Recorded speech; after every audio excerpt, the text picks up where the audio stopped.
Hello my paper friends. So today I am talking about my top 5 tips from working with crepe paper since 2017. And my first one is to not use floral tape, but instead just cut strips of paper from your roll of crepe paper and you have floral tape.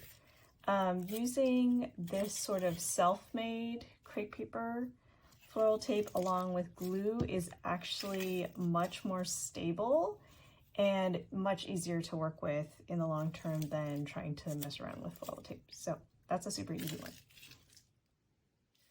My second tip is to definitely use Aleene's classic Tacky Glue as your primary glue. Trying to use some of the PVA glues out there, or I've even tried using the Oohoo glue stick. These don't really work that well with crepe paper, so definitely go with the tried and trusted Aleene's Tacky Glue. If you're laminating papers and you find the original Aleene's a little too thick, I actually like to use the Easy Flow version of Aleene's for laminating, which is basically just gluing 2 pieces of crepe paper together to sort of get different effects than if you were to use a single sheet.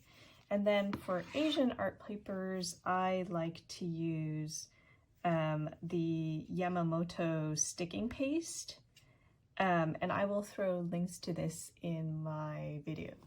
Okay, so tip number 3, definitely use a glue spreader when you're working with crepe paper art. It helps keep your crepe paper clean and your hands won't be stuck together with a whole bunch of glue. I like using a silicone spatula. This is Catalyst by Princeton in the 03 mini size, and I like how it has a nice little pointy tip. Literally, to clean this up, all you do is wait for the glue to dry and peel it off. So it's very easy to clean, and it makes spreading glue a lot easier than using your fingers. So I would definitely suggest investing in a good pair of scissors. Once I started using Kai scissors, I never went back. They're super high quality and made in Japan, and they definitely make cutting a lot easier on your hands.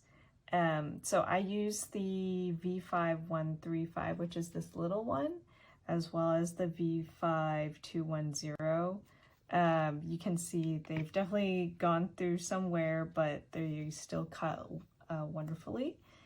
I think it's helpful to have 2 sizes so that way you have a smaller pair for detailed work. But then the larger pair is a little bit easier to hold because there's more room for your hands as opposed to the small one, which you can only get a couple fingers in. So my final tip is to actually buy good quality floral wires. You can see that unfortunately for this particular tulip, the wires rusted on me. And that's something that's actually really difficult to cover up, especially when you're working with lighter paper. So my favorite floral wires to work with are Sunrise brand. They are made in Japan and I really love their quality.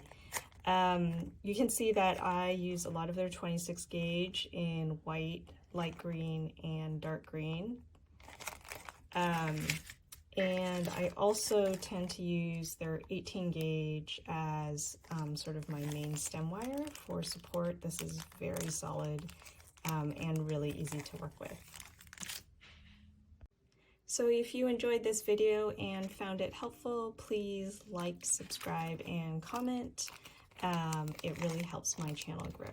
Thank you so much.